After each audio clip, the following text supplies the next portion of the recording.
배우들 대본 연습하듯이 똑같이 몸에 완전히 익을 때까지 연습을 하는 거예요. 안녕하세요, 권익현입니다. 오늘 영상 주제는 보험 영업했던 방법입니다. 먼저 법인 영업과 개인 영업으로 나누어서 말씀드려야 될 것 같아요. 먼저 법인 영업부터 말씀드릴게요.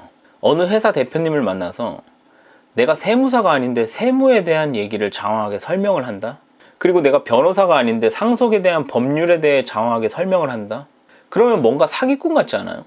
거기다가 젊은 놈이 와가지고 그런 얘기를 하면은 더욱더 이상할 것 같아요. 그래서 보험을 시작했을 때 제가 제일 먼저 했던 일이 제 몸에 맞는 옷을 찾는 것부터였어요. 그때가 20대 후반이었는데 어떤 전문가 행세 그런 거보다는 제 나이대가 아들이나 손자뻘이잖아요. 그래서 뭔가 성실하고 똘똘한 그런 아들이나 손자 그런 느낌으로 이제 잡았죠, 컨셉을. 보험회사에서는 항상 이슈에 대해서 교육을 시키거든요. 영업거리를 계속 만들어주는 거예요. 누군가를 만났을 때 할 말을 계속 만들어주는 거죠. 그 배운 거 한 가지에 대해서 대표님한테 자세하게 잘 설명을 해드리는 거예요. 그리고 솔직하게 얘기를 하는 거예요. 대표님, 제가 영업을 시작한 지 얼마 안 됐습니다. 그래서 오늘은 제가 이 한 가지만 말씀드릴 수 있을 것 같습니다. 그런데 그 제가 말씀드리는 한 가지 내용이 뭐 늘 듣던 얘기가 아니라 따끈따끈한 그런 신상 정보이기 때문에 잘 들어주시더라고요. 그 한 가지 얘기가 끝난 다음에는 이제 이런 얘기를 해요. 대표님, 오늘은 제가 이 한 가지에 대해서 말씀을 드릴 수 있었는데 다음에 올 때는 더 많이, 그리고 찾아뵐 때마다 점점 더 드릴 말씀이 많아질 것 같습니다. 이런 식으로요. 이게 괜히 많이 아는 척 하면은 상대방이 시험을 해요. 그래서 까불면 안 돼요. 그래서 까불지 않고 이제 차분하게 다음 약속을 잡아요. 이게 처음 만난 대표님과 다음 약속을 잡는 것만으로도 굉장히 훌륭한 거예요. 보험회사에서는 한 달에 한 번씩 대표님들 모시고 세미나를 하거든요. 그때 이제 초청을 할 수 있는, 그리고 내가 초청을 했을 때 시간을 내서 오실 수 있는 그런 정도의 관계를 맺어놓는 거예요. 여기까지가 굉장히 어려워요. 그 이후로는 삼성에 고용된 최고의 전문가들이 붙기 때문에 세무부터 상속까지 뭐 가려운 부분을 한 방에 시원하게 다 긁어줄 수 있어요. 이게 영업이 왜 중요하냐면 아무리 세무, 뭐 법률 전문가를 쌓아두고 있으면 뭐예요?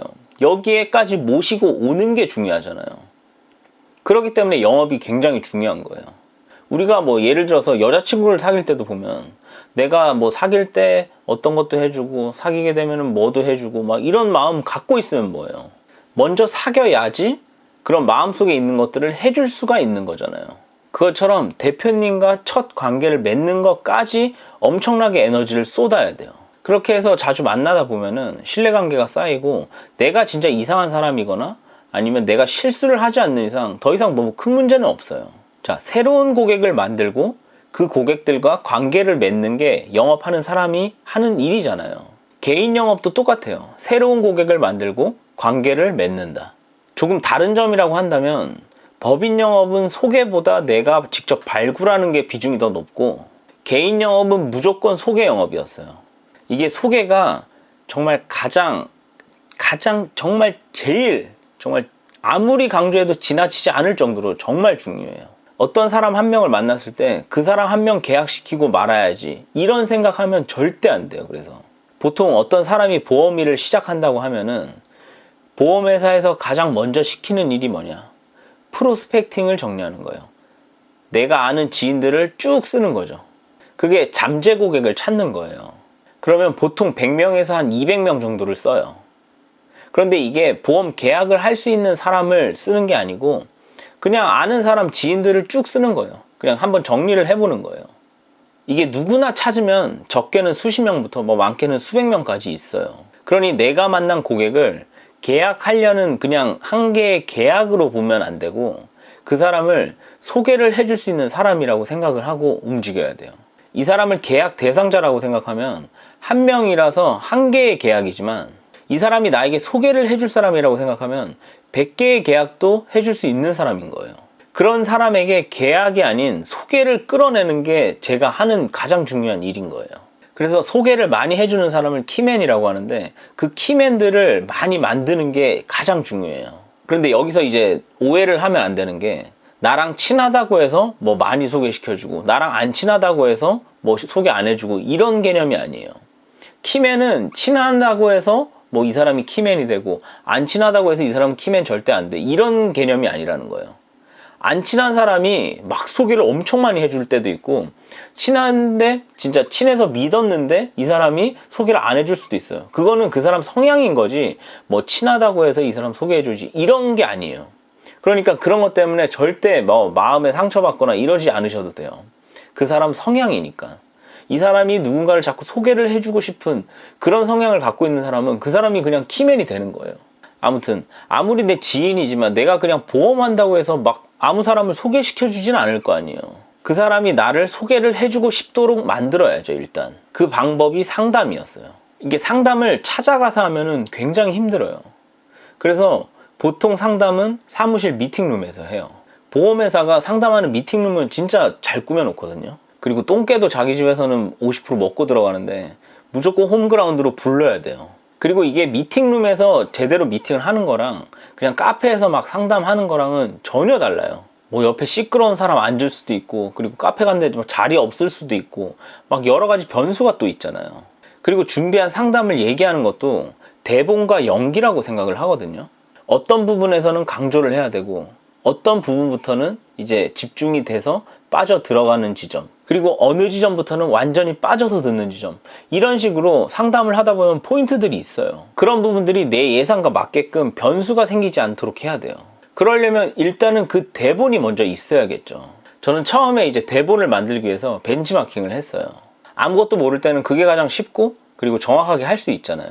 보험을 시작하면 한 달 동안 진짜 빡세게 교육받거든요. 아침부터 밤까지 해서 한 달 내내 엄청 빡세게 한번 받아요, 교육을. 왜냐면 처음이라서 아무것도 모르는 상태이기 때문에 그 정도로 받아야 되죠, 당연히. 그 중에서 이제 뭐 연봉 3억이라고 해서 COT 이런 급이 와서 강의를 하기도 하고, 뭐 TOT라고 해서 연봉 한 5억인 사람, 이런 사람들이 와서 강의를 해줘요. 그 사람들이 강의하는 내용을 전부 녹음해 놨다가 얘기할 때 내가 와닿았던 부분들을 이제 짜깁기를 해요. 그리고는 내가 쓰기 편한 단어, 그리고 내가 쓰기 쉬운 그런 내용으로 내용을 조금씩 바꿔서 하나의 완성된 대본을 만들어요. 그 다음에는 하루 종일 주구장창 연습하는 거예요. 배우들 대본 연습하듯이 똑같이 몸에 완전히 익을 때까지 연습을 하는 거예요. 어디서 고객의 눈을 마주친다던가, 아니면 뭐 손동작이라던가 이런 것까지 다 디테일까지 완전히 그냥 익혀버리는 거예요. 그렇게 완벽히 준비가 됐다고 연습을 한 뒤에 그 다음에 이제 무엇을 했냐면, 여기가 이제 중요한 거예요. 지인들을 불러요. 지인들을 왜 불렀을까요? 자, 부를 때 뭐라고 해서 불렀냐면, 내가 보험회사 와서 상담을 준비한 게 있는데 스파링 파트너 좀 돼줘라. 그렇게 지인들 불러서 스파링 하듯이 진짜 상담을 했어요. 이게 왜 필요하냐면, 진짜 스파링 파트너로 연습도 해보는 동시에 내 지인들한테 소개를 받는 거예요. 내 지인에게 계약을 받는 게 아니고 소개를 받는다. 이게 중요해요. 보통 영업하시는 분들이 계약을 하고 사인을 하는 그때 소개를 많이 해달라고 해요. 왜냐면 이제는 마음이 좀 편해졌으니까 그냥 나 좀 소개 좀 해줘, 이런 식으로 이제 얘기를 해요. 왜냐면 그 전에는 계약에 일단 집중을 하는 거죠. 이 사인 받는데 온통 집중을 하고는 소개는 이때 이제 얘기를 하는 거예요. 왜냐면 이 집중한 게 이제 풀렸으니까 이제는 마음 편히 얘기를 하는 거죠. 그런데 그렇게 되면은 이 사인하고 있는 이 사람이 내가 지금 계약을 했고 사인을 하고 있기 때문에 내 머릿속에 소개를 해달라고 하면 어떤 생각이 드냐면, 내가 사인을 하고 있는 이 상황을 생각을 하면서 누군가를 계약을 할 사람을 찾아요, 머릿속에서. 굉장히 그 범위가 축소되겠죠. 거기서도 계약을 이 사람이 할까 말까? 할 수 있을까? 이런 식으로 하면서 완전 쪼그라들어요. 자, 중요한 게 뭐냐면, 그 사람이 소개를 주려는 사람이 계약할지 안 할지는 아무도 몰라요. 저도 몰라요. 상담해봐야지 알아요, 그거는. 그러니 소개는 사인해서 그냥 마음이 편해졌을 때가 아니고 1차 상담했을 때, 그때 이제 소개를 강하게 요청을 하는 거예요. 자, 1차 상담했을 때는 그냥 내가 뭐 보험 계약해달라 이런 게 아니기 때문에 그냥 단순한 상담이에요. 그렇기 때문에 이런 상담 필요한 사람은 굉장히 많죠. 범위가 되게 넓어진 거예요. 내가 소개해 주려는 사람을 떠올렸을 때 그때 소개를 해달라고 하는 거죠. 그래서 1차 상담 했을 때 소개를 받는다. 이게 가장 중요해요. 그렇게 해서 나는 소개를 받고 또 그 소개받은 사람을 상담해주고 그 상담해서 그 사람에게 또 소개 요청을 하고 이런 식으로 해서 상담할 사람들을 계속 늘려나가는 거예요. 그러다 보면은 보험 필요한 사람은 어느 순간 생겨요. 그러면 내가 관리를 잘하고 있다. 그러면 그 사람은 나에게 보험 계약을 하게 돼 있어요. 이게 유튜브로 비교를 하자면 구독자를 계속 늘리는 게 소개받는 거랑 똑같은 거예요. 적은 수의 구독자분들에게 영상 봐주세요. 제발 봐주세요. 이거 꼭 봐주세요. 이러는 게 아니라 그냥 구독자분들을 계속 늘리다 보면은 내가 어떤 영상을 올렸을 때 그분들 중에서 그 구독자분들 중에서 관심이 있으시면은 그냥 영상을 봐주시는 거죠. 그런데 관심도 없는 사람한테 이거 좀 봐주세요. 이거 정말 꼭 좀 봐주세요. 이거 정말 필요합니다. 막 이런 식으로 하면은 구독하다가도 떨어져 나갈 것 같아요. 아무튼 오늘은 보험 영업했던 거에 대해서 좀 설명을 해드렸는데 도움 되실지는 잘 모르겠어요, 저도. 네, 아무튼 오늘도 이렇게 영상 봐주셔서 감사하고 더 좋은 영상으로 찾아뵐 수 있도록 노력하겠습니다. 감사합니다.